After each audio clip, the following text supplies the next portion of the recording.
Sebelumnya, izinkan kami memperkenalkan diri.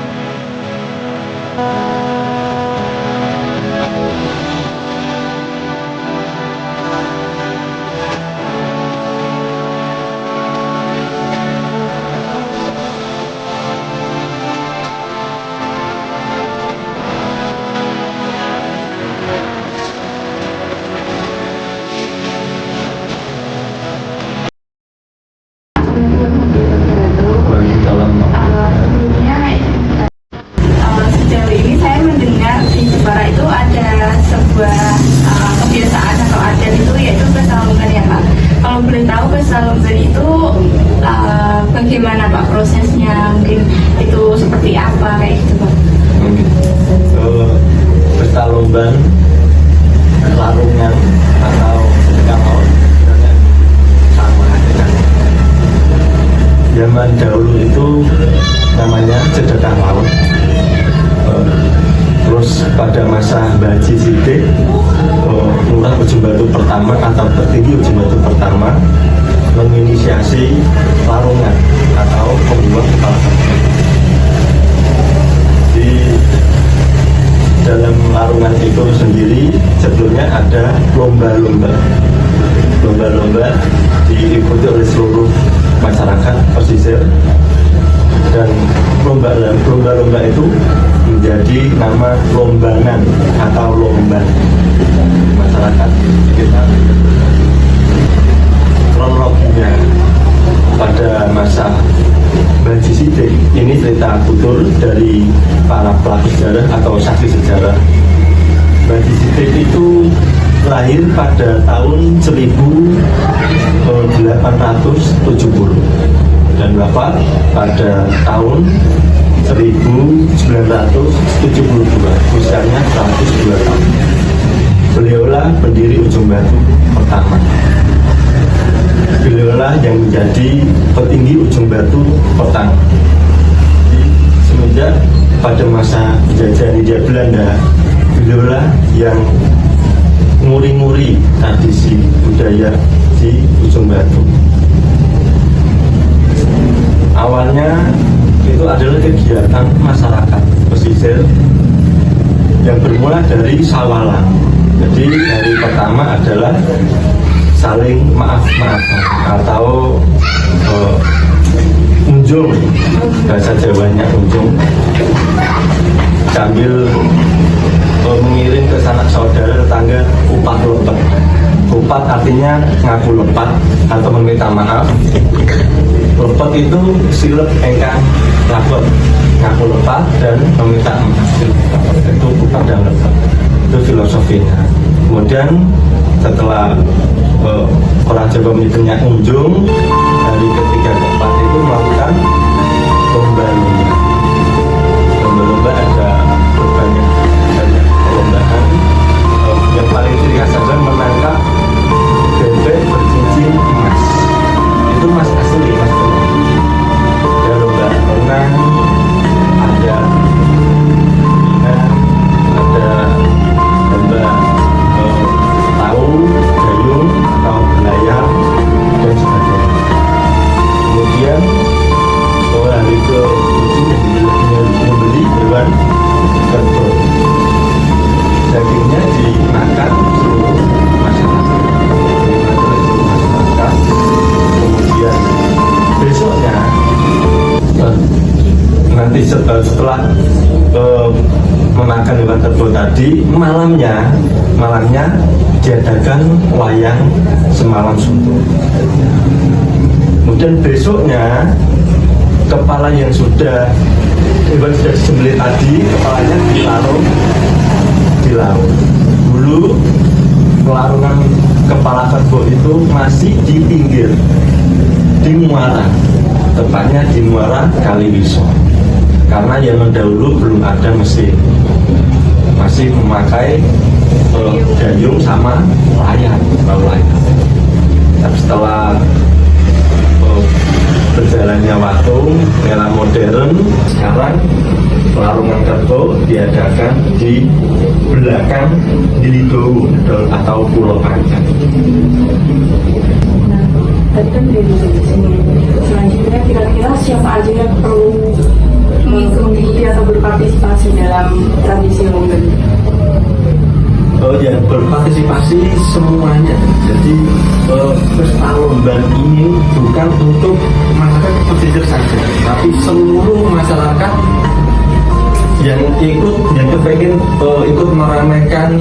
Misal masyarakat di sini tidak melaksanakan kegiatan itu, kira-kira apa yang terjadi, Pak? Saya kira saya sebagai orang Muslim, saya percaya sama Allah Subhanahu wa Ta'ala. Semua daya upaya adalah kehendaknya. Apabila ada musibah dan sebagainya, sebenarnya itu dari yang di atas. Ya, kalau saya itu hanya menyifati kalau di dalam perahu larungan itu kan ada berbagai macam, katakanlah kalau orang dulu itu persembahan, katakanlah. Kalau bagi saya itu ngasih makan biota laut, agar ekosistem di dalam laut itu secara simbolis saja. Di dalam acara pesta Lomben itu sebelumnya kan kita tahlil, kita membaca suci Al-Quran, kita berdoa, bermunajat kepada yang kuasa. Dan yang pertama adalah untuk keselamatan nelayan, kemudian untuk hasil yang melimpah. Itu saya kira kalau ada tidak diadakan tergantung manusianya, bukan karena pesta Lomben atau larungan itu tidak ada terus terjadi musibah segala sesuatunya, terus banyak bencana, itu saya kira tidak seperti itu. Orang dulu itu menguri-nguri tradisi budaya agar Jawa ini atau Indonesia ini, Nusantara ini tidak tergerus oleh budaya asing hingga jati diri kita hilang seperti itu. Tapi dari dulu kan sudah dilaksanakan kegiatan ini turun-temurun ya Pak? Atau pernah ada satu tahun tidak dilaksanakan terus terjadi kejadian tersebut dan masyarakat di sini mengaitkan dengan hal itu Pak? Pasti ya. Sebenarnya setiap tahun itu wajib selalu diadakan. Cuman pernah ada peristiwa katanya di dalam kapal larungan itu yang ada kepala kerbau itu kan ada degem ya di situ. Nah, degem itu sebagian itu diambil oleh masyarakat dimakan.